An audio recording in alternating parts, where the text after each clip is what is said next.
Hello, sixth graders, it's Mrs. P here, and today we're going to discuss nets. And nets are really a connection or an extension to the previous learning we've been doing in class, which has covered geometry, finding the area of two-dimensional figures. Well, nets is really a nice way to extend our lessons or our learning. Sometimes you might look at nets and maybe think, should we have looked at it first? But nets pertain to three-dimensional figures, which makes it a little different than a 2D object.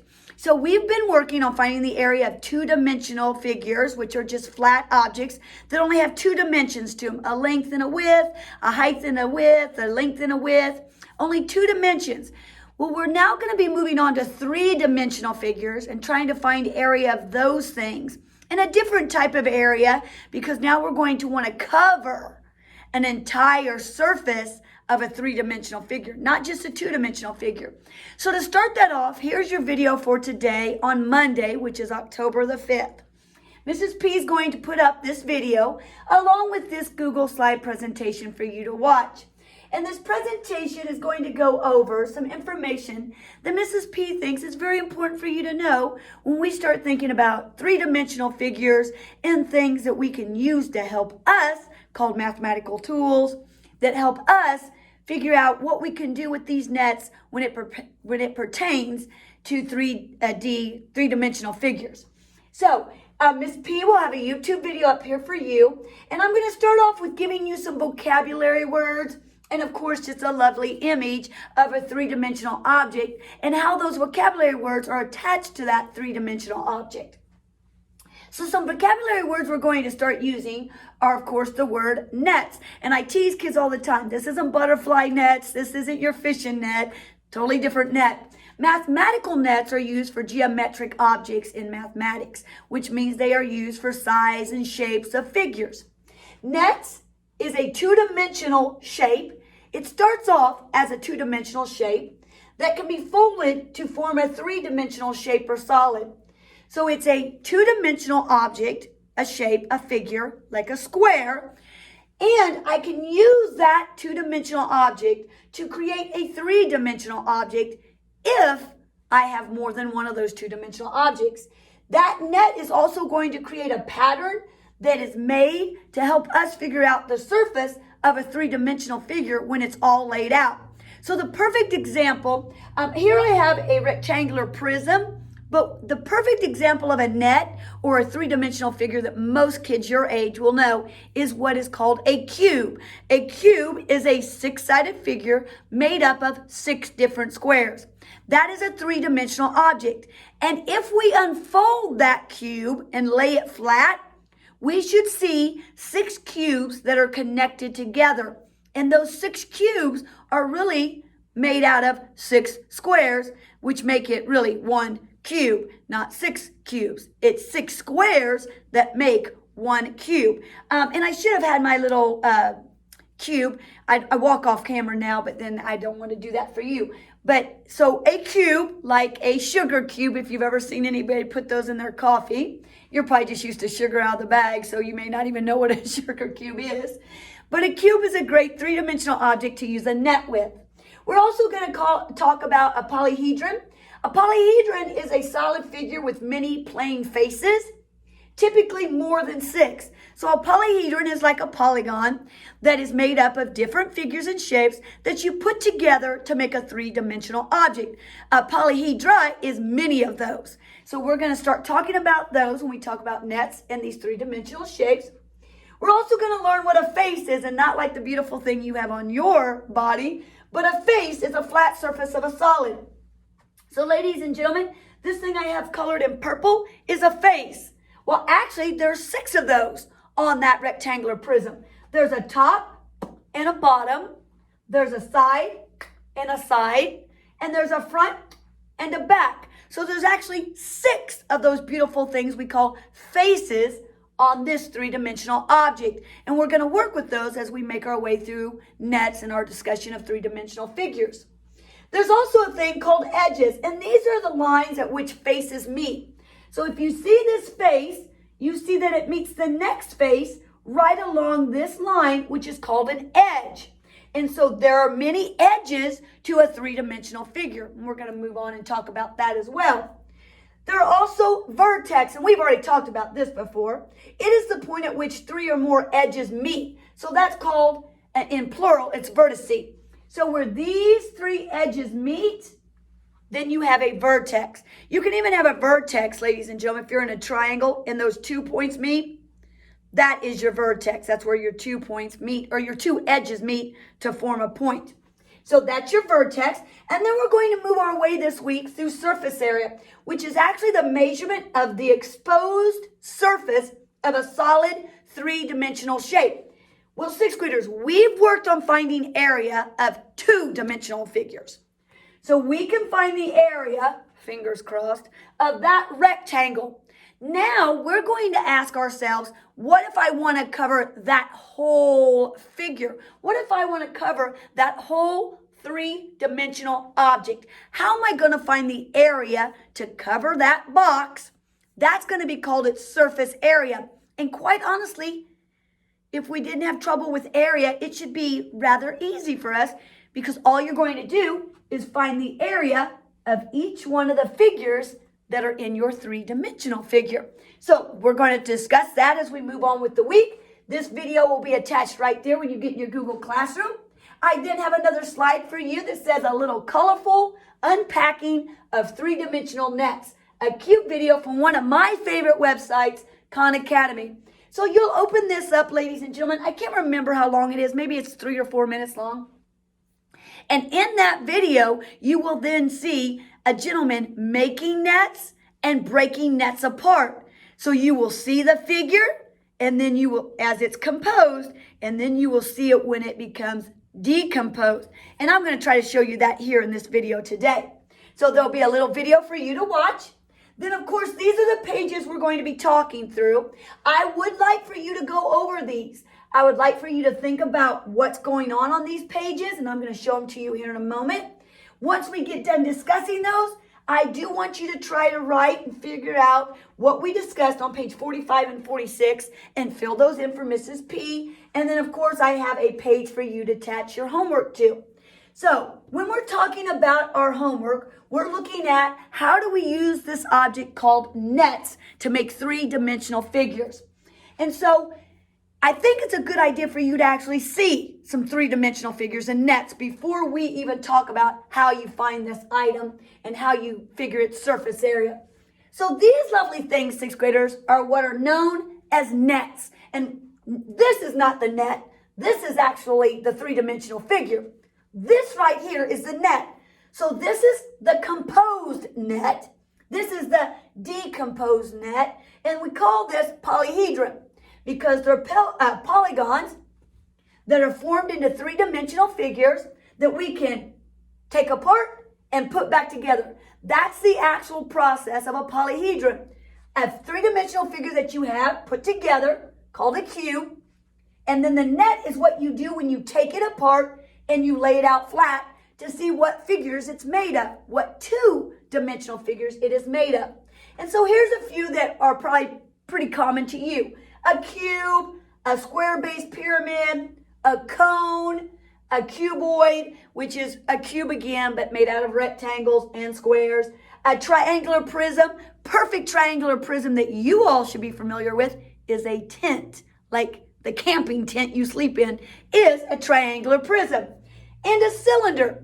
So these three-dimensional objects that we are calling certain names based on what you see in them is called a process of polyhedron when we break them apart and put them into their nets.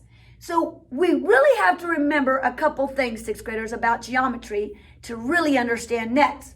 I first have to be able to look at this figure and know, what am I going to call it? And hopefully when you see a square and you see a square put together with 6 sides, you know it's called a cube. I hope when you see this lovely thing and it's got a round bottom called a circle, and then it has all these, you want to call them edges, but it's really not edges. When you see the lines that come from the circle of the cone, of the circle at the bottom of the base, then that forms a cone that then has a vertex at the top, which is your point, your tip of your cone, the tip of your cone. And so when you're looking at these, you're looking at them because you know certain shapes that are in them. I know this is triangles, but within this triangular prism, there are also rectangles. This is a cylinder. It has two circles that make its top and bottom, but it's actually connected by a rectangle when it hits its edges around the circular motion. So these are the things we need to start thinking about when we're talking about nets, and we're talking about this polyhedron that we're going to break up from its three-dimensional figure so that we can lay it out flat to see what it's made up of. Sometimes you're going to get them and they're already laid out flat, and you have to put them back together to say what they're going to create. Such as if I look at this lovely page, here's a long list. Let me go on this side. Here is a long list of nets. These are two-dimensional figures, and it actually tells you what their base is. Every three-dimensional figure needs a base. It needs a two-dimensional figure that makes it up, and that means that creates it, that composes it. So a cube, its base is a square. That's the polyhedra.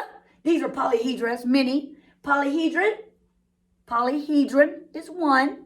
Polyhedra is more. So these are the polyhedras. These are their bases. And this is what they look like when you break them out into nets. And why do we do that? What is important about this net that we're going to be discussing this week? Well, when I have a cube, I need to recognize first that it's made up of a square.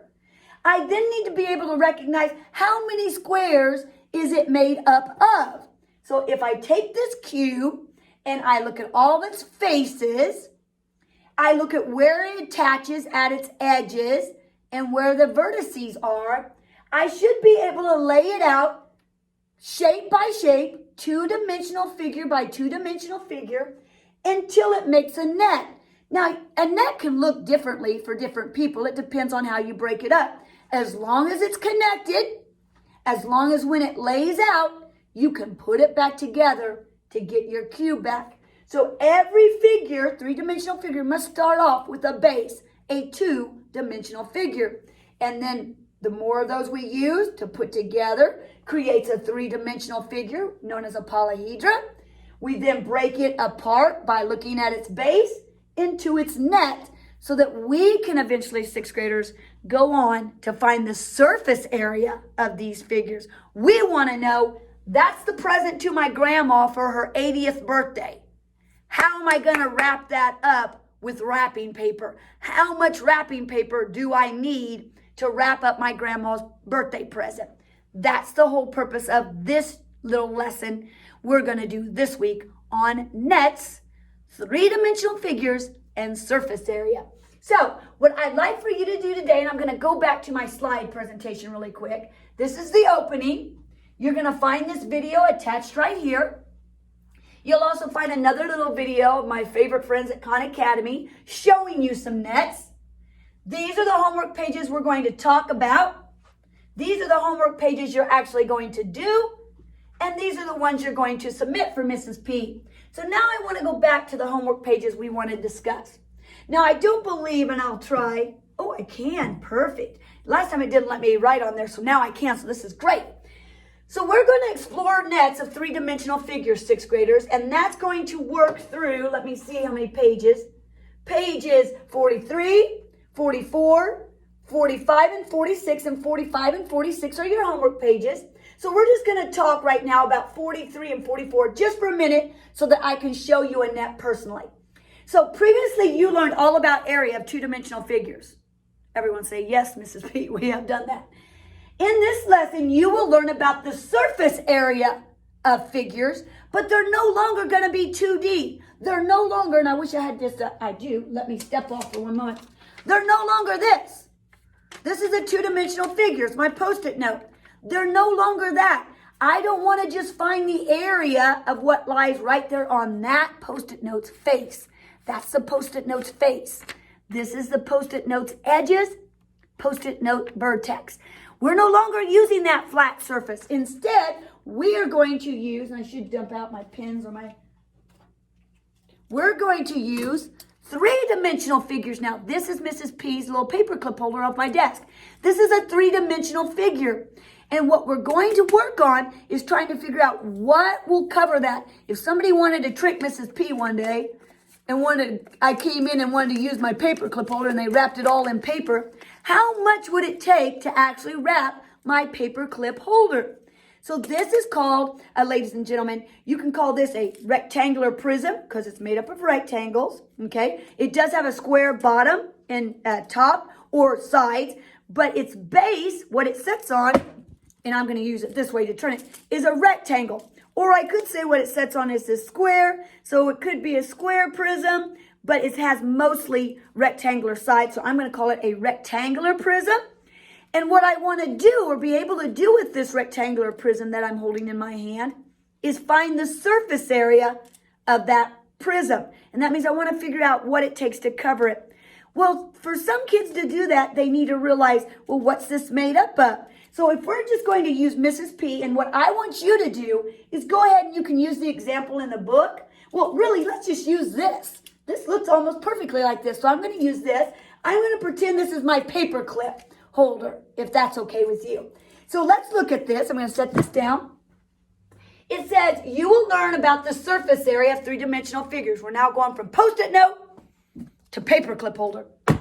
It says, Brian learned to build a cajon, and I don't know what that is. I'm sorry, sixth graders. I don't care. Let's just say, I'm going to call it a rolling cart. I'm going to think that's what it is anyway, and that's just what I'm going to call it to help you so that you don't focus on exactly what it is. Sixth graders, you don't have to worry about what this is called as long as you see that it's a three-dimensional figure. So he helped his grandfather make it, and a cajon, it tells you later on, is a box-shaped drum that you play by slapping the front. And hopefully you guys have seen that in music before. They set on it, and they smack the front of it, as I squat down. They smack the front of it, and it makes music. So he's going to help his grandfather build one of these. But he needs to know how much wood is he going to need to build that. And so to figure that out, sixth graders, you first need to figure out, what is this thing? What kind of figure is this? And so they give you a little space here, and I'm going to roll this up. Maybe I can hopefully just do it with my finger. Nope. I'm going to roll this up, and of course the words I just wrote are going to stay there, so I'm going to get rid of those.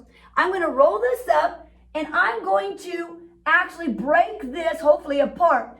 Now, if you look at what Brian and his grandfather are making, it's an 18 by 12 by 11. So I'm going to write that right here so I don't forget it. An 18 by 12 by 11. So the first thing you need to figure out is, what is each one of those things representing?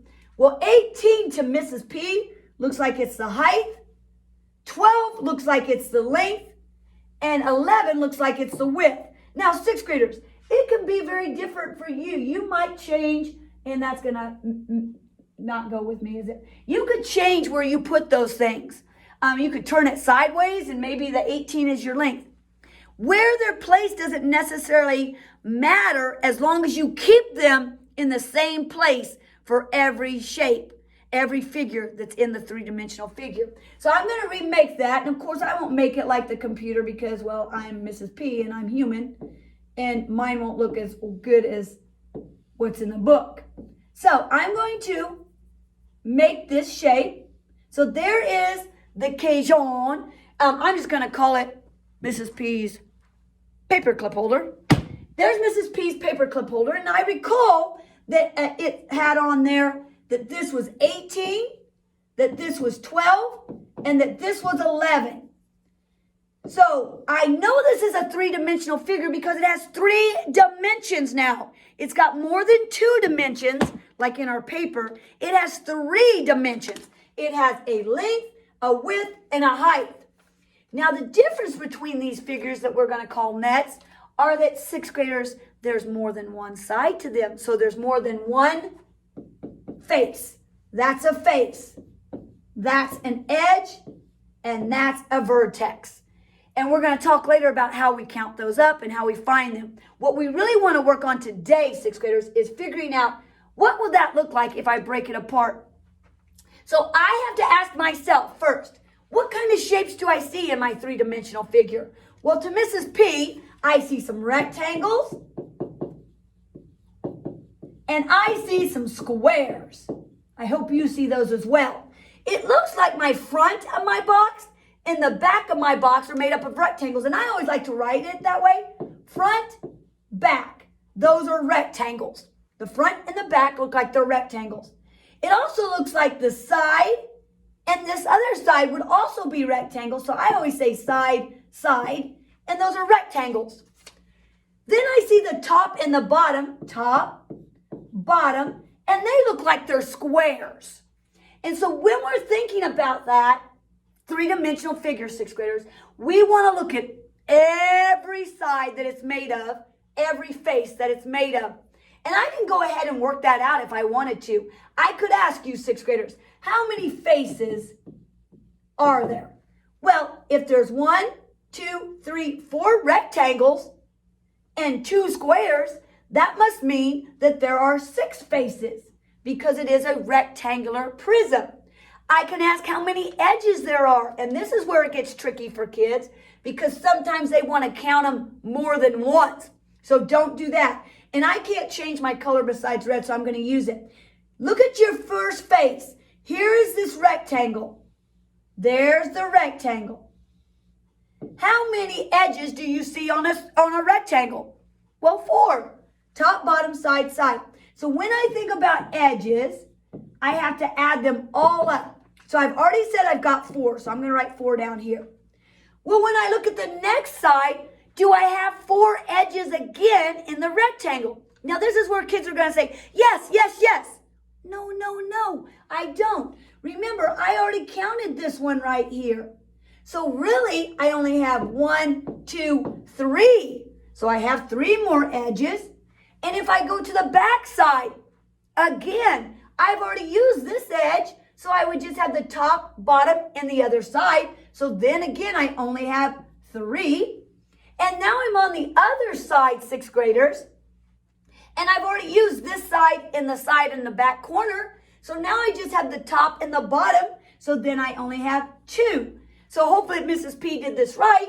It looks like you have 7, 8, 9, 10, 11, 12 edges. 12 edges in your lovely rectangular prism. And then you can ask yourself, how many vertex do I have?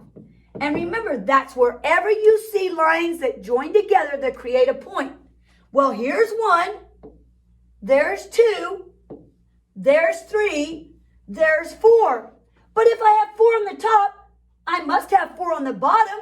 So that means I have 8 vertex in this shape. And those are just nice, friendly things to know about, sixth graders, when you think about three-dimensional figures. How do I count how many faces this figure has?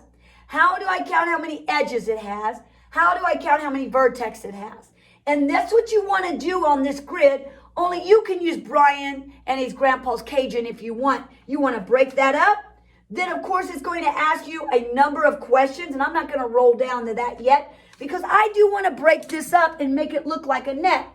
So I know that this is a rectangle. So if I want to start breaking this up, the first thing I'm going to do is I'm going to break out my first rectangle because it's on the front. Well, if I want to get this one to lay out flat, I can just connect it to my first rectangle because all I'm doing is like peeling a banana, peeling back the skin of a three-dimensional figure. So there's my second rectangle. There would be my third rectangle on the back side. And then there's my fourth rectangle on the other side you can't see. So there are my rectangles. It's just like having a square rectangle that's three-dimensional. Say it doesn't have a top and a bottom. You just cut down the side and lay it out flat like a Kleenex box. That'd be perfect. Kleenex box. In my next video, I'll show you that. A Kleenex box. Well, now we've got that laid out flat, but we also need to get the top and the bottom on there. And sixth graders, this is where it doesn't matter where you put the top and the bottom. You can attach it as long as they come off of one of these edges up here. So I'm just going to put my square right on top of this one. And I don't even have to put the other square for the bottom down here. I can put it down here as long as when it folds up, it will fold underneath, fold over, and it will make my rectangular prism. Now this is a net for that polyhedron, which is a three-dimensional rectangular prism. That is what that is called, a rectangular prism, which means it is 3D. 3D meaning it has more than two dimensions. It has 3 dimensions, and it will make a figure you can pick up. So now, we've talked about this made up of rectangles and squares. I see rectangles and squares here. I've laid out my net. We've talked about how many faces it has, how many edges it has, how many vertex it has. That then, if we fold it back up, should give me back my rectangular prism. But why I have it unfolded, I want to look at these. Do I really have 6 faces? Let's see. There's 1, 2, 3, 4, 5, 6 faces. Awesome, I've got 6 faces. Do I really have 4, or in this case, 8 vertex? Well, it's going to be hard to tell this because there is one still here, one still here, one still here, one still here. But 6th graders, you won't see the other 4 until you close the box back up, and then they're right here when you close the box. Now let's see how many edges there are. Let's see if there really are 12. 1, 2, 3, 4, 5. So there are 1, 2, 3, 4, 5. They're connected there. Then I have this one here, 6, 6. Then I'm going to connect this to the box. There's that. So there's 1, 2, 3, 4, 5. Oops, but I can't count this one. Oops, it won't let me erase it. Why won't it let me erase it? Oh, there it goes. I can't count one of these because that's going to connect to there, and that's going to form another edge all in one. So I can't count this one because it's going to join back there, and that is only, get rid of that, and that will only be one edge. So I have 1, 2, 3, 4. This is going to connect. This is going to connect. Connect. Connect. Well, if those connect, then these must connect as well to my box. So now let's count how many we have. We've got 1, 2, 3, 4, 5, 6, 7, 8, 9, 10, 11, 12. There are 12 edges. So we see our 6 faces, our 12 edges that are going to connect, our 8 vertex that will connect, and we've laid out our beautiful, lovely polyhedron, rectangular prism, 3-dimensional figure into a net. And 6th graders, that is what we're going to work on this week. Then we're going to move that, 6th graders, into finding the area. Now I know, and I'm going to clear the ink off of here. I know that they're going to ask you, once you get down here, 6th graders, they're going to ask you to look at these figures and how to take them apart. And then they're going to ask you some questions about what is a face, what is an edge, what is a vertex. And they're going to go on to ask you, can you find the surface area of these things? Do not fret if you're not getting these right. This is a part where you're like, oh, I'm thinking about it. What can I do? What can I think about to try to find the area of this figure? You can find the area of one of them. You should be able to find the area of that front because that front is a rectangle. And you know that the rectangle is 20 by 4 because it tells me right here the height is 4. So if that is 20 by 4, you can find the area of that one rectangle. Well, then you have to ask yourself, how many rectangles are in that shape? Well, there's a front and a back. There's a top, a top and a bottom. So to Mrs. P, it looks like there might be 4 of those rectangles. Then there are 2 of those squares.